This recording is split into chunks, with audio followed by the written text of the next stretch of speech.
Good afternoon to all of you guys. बच्चों आज हम करने वाले हैं अपना डेप्रिसिएशन चैप्टर। ठीक है, डेप्रिसिएशन चैप्टर में हमने क्या क्या सीखना है, डेप्रिसिएशन होता क्या है, डेप्रिसिएशन किस पे चार्ज किया जाता है, ये सारी बात मैं आप लोगों के साथ आज क्लास में करने वाला हूं। ठीक है, तो रेडी हो जाओ। और मैंने अपने नोट्स भी लिख दिए हैं, तो आप लोग उसे रीड कर लेंगे तो आपको आधी चीजें तो वैसे भी पता चल जाएगी। ठीक है, बट मैं सबसे पहले बात करने वाला हूं कि डेप्रिसिएशन है क्या।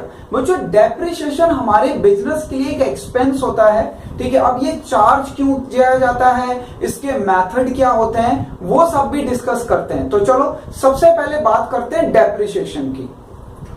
लिखा हुआ है बच्चों हमारा डेप्रिसिएशन कि depreciation means reduction in value of fix assets. ठीक है ना, हमारी जो फिक्स एसेट्स होती है उसकी वैल्यू में कमी आ जाती है। बच्चों क्यों आती है कमी, वो अभी बात करते हैं। ठीक है ना, reduction in value of fix assets. ठीक है, फिक्स एसेट्स कौन सी, टेंजिबल वाली। बच्चों फिक्स एसेट्स कौन सी, टेंजिबल वाली। ठीक है ना, अच्छा कह रहा है due to normal wear and tear. अब इस वर्ड का मतलब मैं आप लोगों को समझाऊंगा। ठीक है बच्चों, डेप्रिसिएशन का मतलब क्या होता है कि जो हमारी एसेट्स की वैल्यू में कमी आ जाती है उसको कहते हैं हम डेप्रिसिएशन। ठीक है, ये क्यों आती है कमी, due to normal wear and tear and technological advancement. जो हमारी technology day by day increase होती जा रही है, ये उसका भी कारण होता है कि हम अपनी एसेट्स पे डेप्रिसिएशन चार्ज करते हैं। ठीक है ना, अच्छा उसके बाद है note number 1, depreciation always charge on fix tangible assets. ठीक है, तो बच्चों टेंजिबल एसेट्स कौन सी होती है, हमारी टेंजिबल एसेट्स। बच्चों फिक्स एसेट्स में हमारी टेंजिबल और इनटेंजिबल दोनों एसेट्स आती है, पर हम डेप्रिसिएशन चार्ज करते हैं सिर्फ और सिर्फ फिक्स्ड में कौन सी वाली एसेट्स पे, टेंजिबल। टेंजिबल एसेट्स कौन कौन सी होती है, जैसे building, machinery, furniture, motor vehicle. ठीक है ना, तो ये हमारी होती है टेंजिबल एसेट्स, जिन्हें बच्चों हम देख भी सकते हैं और छू भी सकते हैं। तो टेंजिबल एसेट्स की डेफिनेशन तो आपको पता ही है। ठीक है ना, अच्छा इसके बाद अगर हम बात करें इस चैप्टर के रिगार्डिंग, तो बच्चों इस चैप्टर में कह रहा है कि हमारा जो मेथड है डेप्रिसिएशन चार्ज करने का, method of charging depreciation, there is 2 method. ठीक है ना बच्चों, आप लोगों के 11th क्लास में सिर्फ 2 ही मेथड है। अगर आप बात करेंगे कि सर टोटल डेप्रिसिएशन के कितने मेथड है, तो बच्चों टोटल लगभग 7 मेथड है। ठीक है ना, जैसे हमारा 2 मेथड तो आप लोगों के सामने ही है कि straight line method and WDV method यानी रिटन डाउन वैल्यू मेथड। उसके बाद बच्चों होता है annuity method, sinking fund method, हमारा मशीन आवर मेथड। ठीक है ना, तो इस तरीके से बहुत सारे मेथड होते हैं। बट आप लोगों के एग्जाम में या आप लोगों के कोर्स के अकॉर्डिंग, ठीक है ना, आप लोगों के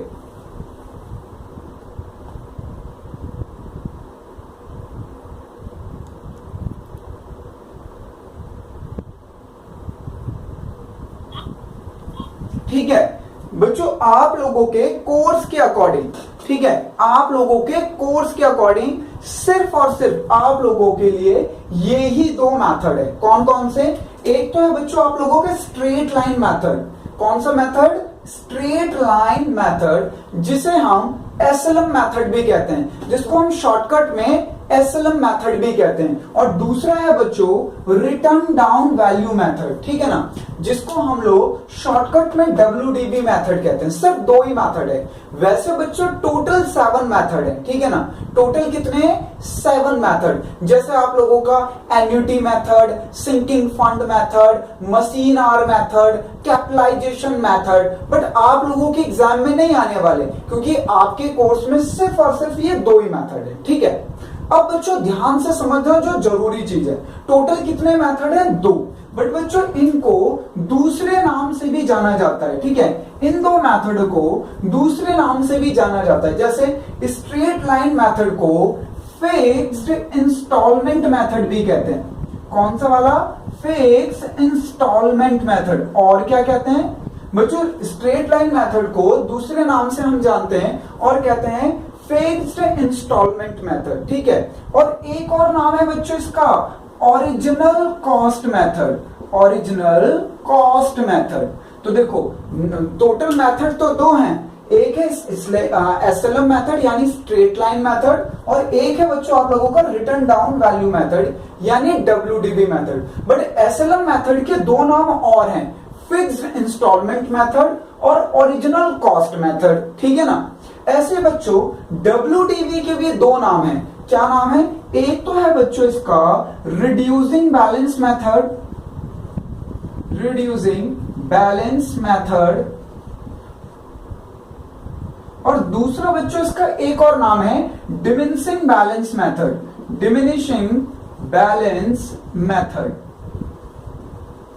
ठीक है। तो टोटल बच्चों आप लोगों के पास जो मेथड है दो, और उनके नाम हो गए टोटल 6, तो कंफ्यूज मत होना, ठीक है ना।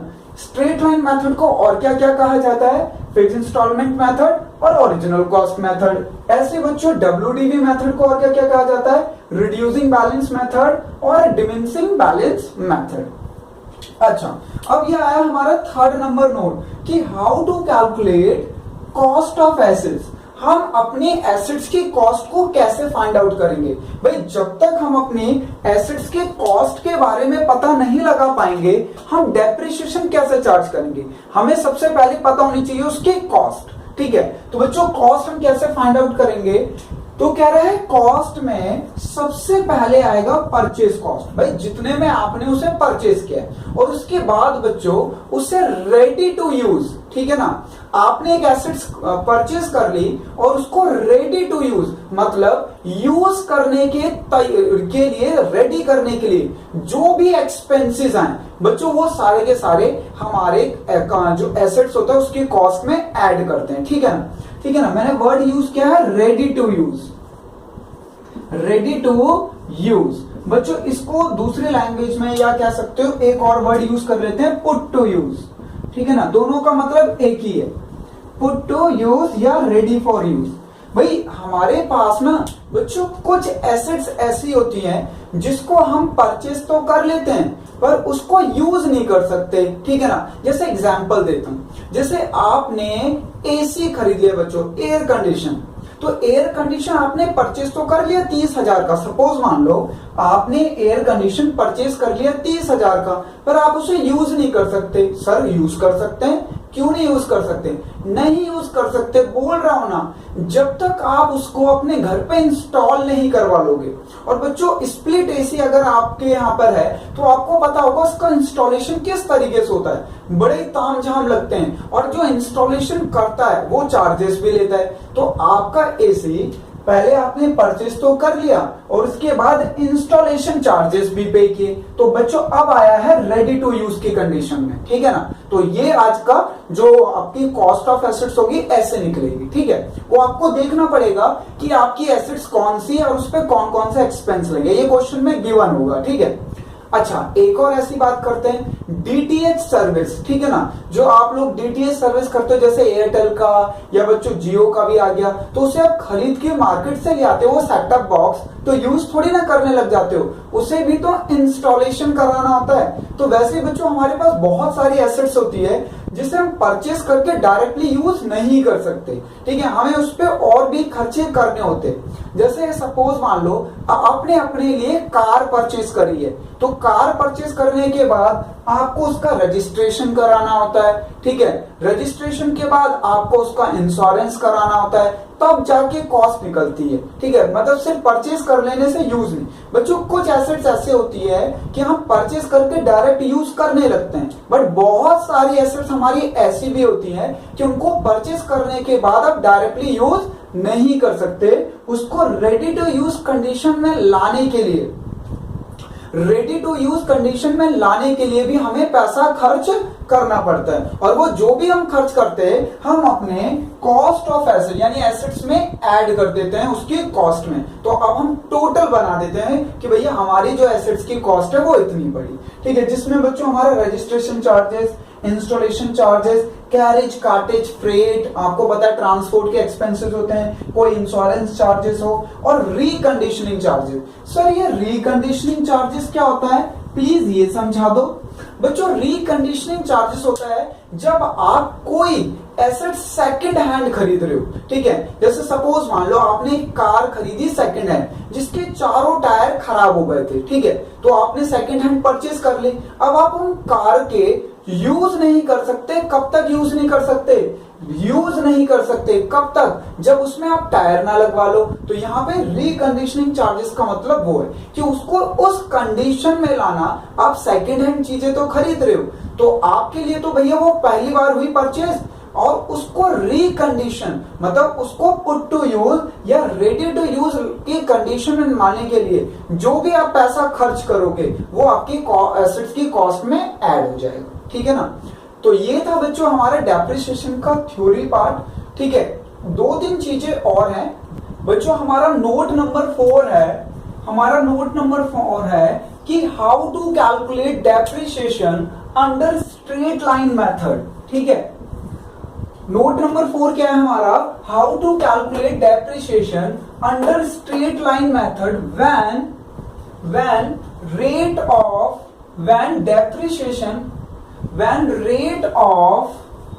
when rate of depreciation is missing, ठीक है ना। तो बच्चों हम लोगों को अंडर स्ट्रेट लाइन मेथड, कौन से मेथड के अकॉर्डिंग? स्ट्रेट लाइन मेथड के अकॉर्डिंग डेप्रिसिएशन कैलकुलेट करना है, और हमारा रेट ऑफ डेप्रिसिएशन मिसिंग है, ठीक है ना। तो हम लोग इस फॉर्मूले का यूज करके अपना एनुअल डेप्रिसिएशन फाइंड आउट कर सकते हैं, ठीक है। इस फॉर्मूले में हमें क्या क्या लिखना होगा? सबसे पहले कॉस्ट ऑफ एसेट्स, तो मैंने इस पे स्टार मार दिया, ये लो कॉस्ट ऑफ एसेट्स। आप लोगों का नोट नंबर 3 है कॉस्ट ऑफ एसेट्स, तो आप लोगों को पता चल गया कॉस्ट ऑफ एसेट्स किस तरीके से फाइंड आउट करेंगे। तो सबसे पहले रखेंगे हम cost of assets minus scrap value, ठीक है ना। बच्चों स्क्रैप वैल्यू मतलब यूजलेस वैल्यू, या मैं अभी आप लोगों को उसके बारे में भी समझाऊंगा अभी, ठीक है। और डिवाइड करेंगे एस्टिमेट लाइफ ऑफ एसेट से, ठीक है। अब एग्जांपल लेते हैं बच्चों, ठीक है, एक एग्जांपल लेते हैं कि what is the meaning of scrap value और estimate life of asset. Suppose मान लो मैंने एक कार परचेज करी है आज, ठीक है ना। मैंने क्या करी है आज? Car purchase. तो सबसे पहले आप cost of car find out करोगे, जो आपको पता है कैसे फाइंड आउट करना है, ठीक है। वो नोट नंबर 3 अप्लाई होगा उस पे। माइनस करेंगे स्क्रैप वैल्यू। अगर मुझे फाइंड आउट करना है annual depreciation under straight line method और रेट ऑफ डेप्रिसिएशन गिवन नहीं है, तो मैं किस तरीके से फाइंड आउट करूंगा? मैं रखूंगा cost of assets minus scrap value minus estimate life of assets. अब बच्चों स्क्रैप वैल्यू क्या होती है ध्यान से समझो। मैंने आज एक कार परचेज करी है, ठीक है, तो कार की मैक्सिमम लाइफ क्या होगी? जिस कंडीशन में वो बिल्कुल सही चलती है, क्योंकि बच्चों एक टाइम ऐसा आएगा कि वो चलेगी ही नहीं, क्योंकि हर चीज की एक लाइफ होती है, ठीक है। तो मान लेते हैं कि भाई हमारी जो कार है 10 साल तक बिल्कुल बढ़िया चलेगी। या बच्चों अगर आप लोग लीगली देखोगे तो जो हमारा दिल्ली है, दिल्ली में अगर आप कोई भी व्हीकल खरीदते हो, कार वगैरह बाइक वगैरह, तो उसका 15 साल का जो हमें रजिस्ट्रेशन मिलता है वो 15 ईयर के लिए, 15 साल। 15 साल के बाद अब उस गाड़ी को दिल्ली में चला ही नहीं सकते, ठीक है। तो मान लेते हैं एस्टिमेट लाइफ ऑफ एसेट्स हमारी 15 ईयर। अब बच्चों 15 ईयर के बाद वो गाड़ी खत्म थोड़ी ना हो जाएगी, ठीक है ना। जैसे एग्जांपल मान लेते हैं कि भाई हमारे पास हमने अपनी एक बाइक खरीदी या कार खरीदी और हमने उसे 15 साल तक यूज किया, वो बढ़िया चली, ठीक है। अब 15 साल बाद वो एकदम से गायब थोड़ी ना हो जाएगी, ओहो मेरे रजिस्ट्रेशन के 15 साल कंप्लीट हो गए, अब मैं गायब हो रही हूं, ऐसा थोड़ी ना हो सकता है। वो इनविजिबल हो जाए, पता चले, नहीं, ऐसा नहीं होता बच्चों। तो अब क्योंकि हम उसे यूज तो कर नहीं सकते, बट हम उसे एज ए स्क्रैप तो सेल कर सकते हैं ना कबाड़ी वाले को, ठीक है। कोई भी हमारी एसेट्स है तो बच्चों उसकी एक एस्टिमेट लाइफ होती है जिसमें वो बहुत बढ़िया तरीके से हमारे पास यूज होती है। बट एक ऐसी कंडीशन आ जाती है एक लाइफ के बाद 5 साल 7 साल 10 साल 15 साल कि वो अब यूज में नहीं आ सकती प्रॉपरली। तो हम क्या करते हैं कि भाई अब ये स्क्रैप हो गया यार, इसे बेच दो। तो जब हम उसे स्क्रैप में सेल करेंगे तो कुछ वहां से रिकवरी हो जाती है, ठीक है। आपने एज ए स्क्रैप सेल किया उसे कबाड़ी वाले को, और कबाड़ी वाले ने उस कार के आपको 5,000 रुपए दे दिए, क्योंकि आयरन तो यूज है ना उस कार में, तो वो 5,000 रुपए आप लोगों के लिए स्क्रैप वैल्यू हो गया, ठीक है। और एस्टिमेट लाइफ कितनी हो गई वो मैंने आप लोगों को बता दिया कि एस्टिमेट लाइफ 15 ईयर। तो बच्चों ये सारी चीजें हमें क्वेश्चन में गिवन होगा, ठीक है। हमें कैलकुलेट करना होगा तो कॉस्ट ऑफ एसेट्स, और कॉस्ट ऑफ एसेट्स मैंने आप लोगों को नोट नंबर 3 में बताया कि हम किस तरीके से कैलकुलेट करते हैं, ठीक है। अब ये वाला फॉर्मूला कब अप्लाई होगा? Only for straight line method. वो भी कब? जब रेट ऑफ डेप्रिसिएशन मिसिंग है, ठीक है। अगर रेट ऑफ डेप्रिसिएशन गिवन है तब तो कोई दिक्कत ही नहीं है, तब तो हम डायरेक्ट निकाल लेंगे जितना भी परसेंट है एसेट से, कॉस्ट ऑफ एसेट से मल्टीप्लाई करके निकाल लेंगे। बट जब हमें रेट ऑफ डेप्रिसिएशन गिवन नहीं है तो हम इसका यूज करेंगे। चलो अब 2-4 बातें और करते हैं कि स्क्रैप वैल्यू को ना आपको बहुत कंफ्यूज किया जाएगा। बच्चों स्क्रैप वैल्यू को कभी नाम दे देगा यूजलेस वैल्यू ₹5000, जैसे मैंने अभी एग्जांपल लिया ना कि हमने जब उसे स्क्रैप में बेचा तो हमें जो कबाड़िया वाला था जिसने स्क्रैप परचेज किया उसने 5000 रुपए दे दिए, तो वो आपको बोलेगा स्क्रैप वैल्यू या ऑब्सोलेट वैल्यू या यूजलेस वैल्यू या डिस्पोजेबल वैल्यू, ठीक है ना, डिस्पोज ऑफ वैल्यू या डिस्पोजेबल वैल्यू। तो आप लोग समझ जाना कि उसका मतलब स्क्रैप वैल्यू से ही है। अब बच्चों एक वर्ड हमने यूज किया था एसी वगैरह के इंस्टॉलेशन के लिए, तो याद रखना इंस्टॉलेशन चार्जेस को वो इरेक्शन चार्जेस भी बोल सकता है, ठीक है ना। तो यहाँ पे वो इस तरीके की लैंग्वेज यूज करेगा तो आपको पता होना चाहिए, वरना आता हुआ क्वेश्चन हम लोग छोड़ देते हैं एग्जाम में। अब बात करते हैं कि डेप्रिसिएशन की जो रीजन थे सर, जो आप लोगों ने सबसे पहले पढ़ा है sir, normal wear and tear and technology advancement. Sir इसे समझा दो, तो यही तो बताने के लिए मैंने लास्ट में लिखा है। बच्चों नॉर्मल वियर एंड टियर क्या होता है? नॉर्मल वियर एंड टियर का मतलब होता है कि आप अपनी एसेट्स को बहुत सही से संभाल के यूज कर रहे हो, बट भाई एक टाइम के बाद वो चीज अपने आप अपनी क्वालिटी को लॉस्ट करती चले जाती है, ठीक है। जैसे बच्चों मैंने एक मोबाइल फोन खरीदा और मैं बहुत बढ़िया से यूज करता हूँ, ऐसी कोई दिक्कत की बात नहीं है, पर भाई कितना भी सही से यूज करूं उसमें थोड़े बहुत स्क्रैचेस लगेंगे ना स्क्रीन पे, तो बच्चों उसे कहा जाता है नॉर्मल वियर एंड टियर। आपके घर पे कोई फर्नीचर है तो कभी आप उसको यहाँ शिफ्ट करते हो, कभी वहां शिफ्ट करते हो, अपने घर में डेकोरेट करते रहते हो ना, ठीक है ना, तो उसकी वजह से उसकी क्वालिटी धीरे धीरे धीरे डाउन जा रही है, वो नीचे से घिस रहा है, ठीक है। एक टाइम के बाद तो इतना ज्यादा घिस जाएगा तो वहां से टूट जाएगा, पर आप जबरदस्ती नहीं तोड़ रहे, ये आपका नॉर्मल वियर एंड टियर है, ठीक है। यूज करने की वजह से कोई एक्स्ट्रा ऑर्डिनरी काम नहीं हो रहा उस पे, नॉर्मल वियर एंड टियर। और बच्चों एक होता है हमारा रीजन डेप्रिसिएशन चार्ज करने का, टेक्नोलॉजिकल एडवांसमेंट। ये टेक्नोलॉजिकल एडवांसमेंट क्या है? भाई मैंने आज एक मोबाइल फोन खरीदा बच्चों 10,000 रुपीज में, जिसमें 2 GB रैम है और 64 GB रोम है, ठीक है।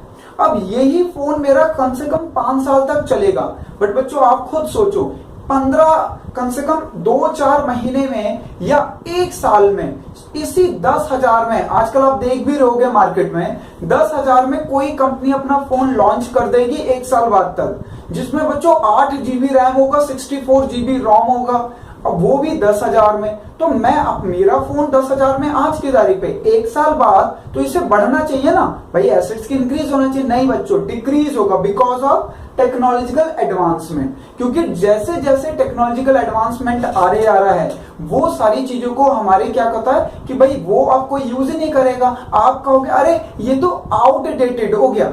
बच्चों पहले हम लोग जो प्रिंटर यूज करते थे, अब आप लोगों ने देखा है कि नहीं देखा है, पहले हम लोग इंक डॉट प्रिंटर यूज करते थे, जो डॉट डॉट डॉट से वो प्रिंट होता था पूरा। आजकल भी आप ना ये बिग बाजार वगैरह पे जो बड़ी बड़ी शॉप्स होती है वहां पे देखते हो, क्योंकि बच्चों उसकी कॉस्ट ना बहुत कम आती है, बट उसमें क्या होता है कि प्रिंट ना बहुत देर में निकलता है, इतनी जल्दी नहीं निकलता।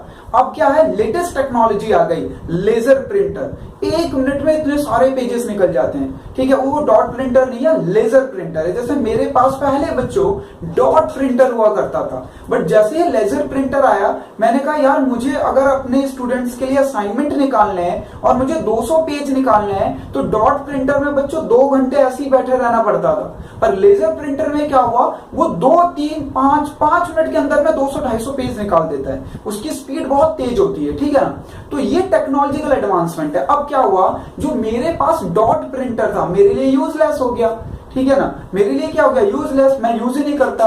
तो बच्चों उसकी वजह से हम डेप्रिसिएशन यूज करते रहते हैं कि हमें पता है कि एक टाइम के बाद हमारी एसेट्स की वैल्यू 0 हो जाएगी, ठीक है ना। इसलिए हम उसे डेप्रिशिएट चार्ज करते रहते हैं और अपने बिजनेस में दिखाते रहते हैं एज ए डेप्रिशिएशन। डेप्रिशिएशन हमारा एक एक्सपेंस होता है। कौन सा एक्सपेंस होता है? Non cash expense. अब बात आई कि सर डेप्रिशिएशन चार्ज क्यों किया जाता है? फिर भाई चार्ज का वजह मैंने बता दी, क्यों किया जाता है वो भी बता दिया। अब उसका मेन पॉइंट होता है बच्चों टैक्स सेविंग। क्या होता है? Tax saving. ठीक है, ये होता है मेन रीजन। क्यों? अब बच्चों अभी मैंने आप लोगों को बोला कि डेप्रिसिएशन क्या है हमारा? एक नॉन कैश ट्रांजैक्शन। मतलब ये हमारा एक्सपेंस तो है पर इसके लिए हम कोई कैश पे नहीं कर रहे, ठीक है, पर हम अब इसे अपने बुक्स ऑफ अकाउंट में एज ए एक्सपेंस शो कर रहे हैं कि देखो भाई हमारा खर्चा हो गया। ये कितने का खर्चा हो गया भाई? हमारी मशीनरी 1 लाख की थी, 1 साल में 10,000 की खराब हो गई। तो आपने अपने टोटल इनकम में से उस एक्सपेंस को माइनस कर दिया, डेप्रिसिएशन को 10,000, ठीक है ना, अपने टोटल इनकम में से। तब के बच्चों इन रियलिटी आपने डेप्रिसिएशन के लिए कोई कैश थोड़ी ना पे किया, क्योंकि डेप्रिसिएशन तो नॉन कैश आइटम है। अब आपकी टोटल इनकम थी 1 लाख, अगर ये डेप्रिसिएशन चार्ज ना करते तो आप लोग टैक्स देते 1 लाख पर, ठीक है ना। टैक्स देते किस पे? आप लोग टैक्स देते 1 लाख पर मैंने कहा भाई डेप्रिसिएशन भी तो चार्ज करेंगे, जो हमारी एसेट्स की वैल्यू कम हो रही है, तो हमने अपने एक्सपेंस शो कर दिए, ठीक है। तो हमारा एक्सपेंस होने के बाद जो हमारा प्रॉफिट आया, जो हमारा total income minus total expenses, मान लेते हैं हमारी टोटल इनकम 1 लाख थी और टोटल एक्सपेंस में कोई एक्सपेंस नहीं है, सिर्फ डेप्रिसिएशन ही है 10,000, तो हमारा प्रॉफिट आया 90। तो बच्चों अब 90 पे टैक्स लगेगा तो हमारा टैक्स सेविंग हो गया ना। कैसे हो गया टैक्स सेविंग? बच्चों पहले 1 लाख पे टैक्स लगता, बट अब हम अपने प्रॉफिट को 90,000 दिखा रहे हैं तो 90,000 पे टैक्स लगेगा। तो बच्चों बस टैक्स सेविंग के पॉइंट ऑफ व्यू से हम लोग अपनी एसेट्स पे डेप्रिसिएशन चार्ज करते हैं, ठीक है। अरे दूसरी वजह यह है कि हमें पता है कि 10 साल बाद हमारी एसेट जीरो हो जाएगी, धीरे धीरे धीरे खराब हो जाएगी पूरी तरह, तो हम आज ही से बैकअप लेके चल रहे हैं। जो हमने यहाँ पे बच्चों एज ए एक्सपेंस दिखा है, इतना पैसा हम एक अकाउंट में डिपॉजिट करते रहते हैं और जैसे ही वो मशीन पूरी तरह खराब होती है हम पे उतना पैसा होता है कि हम और पैसे लगा के उसमें नई एसेट्स को परचेज कर ले। ये इसका एक्चुअल कॉन्सेप्ट होता है बच्चों, ठीक है ना, टैक्स सेविंग के पॉइंट ऑफ व्यू से। हाँ, क्योंकि हमारा डेप्रिसिएशन क्या है? डेप्रिसिएशन है हमारा नॉन कैश ट्रांजैक्शन। क्लियर है सबको? तो नेक्स्ट क्लास में हम लोग इसके ऊपर क्वेश्चन करने वाले हैं बच्चों। ये फंडामेंटल जितने भी आज मैंने बताया ये ऑन टिप्स होने चाहिए, तभी आप लोगों को सारे के सारे प्रैक्टिकल्स क्वेश्चन समझ आएंगे। और मेथड के कौन कौन से मेथड के कितने नाम हैं ये भी आपको याद होना चाहिए, क्योंकि दोनों मेथड को करने के तरीके अलग है, ठीक है। WDV को करने के तरीके अलग है और SLM को करने के तरीके अलग है, इसलिए आप लोगों को मेथड के जो अलग अलग नाम है वो भी पता होना चाहिए, क्योंकि एग्जामिनर क्या करता है, नाम घुमा के दे देता है। तो आपको पता होना चाहिए कि इस पे SLM अप्लाई हो रहा है या WDV, ठीक है ना। तो नेक्स्ट क्लास में इसके ऊपर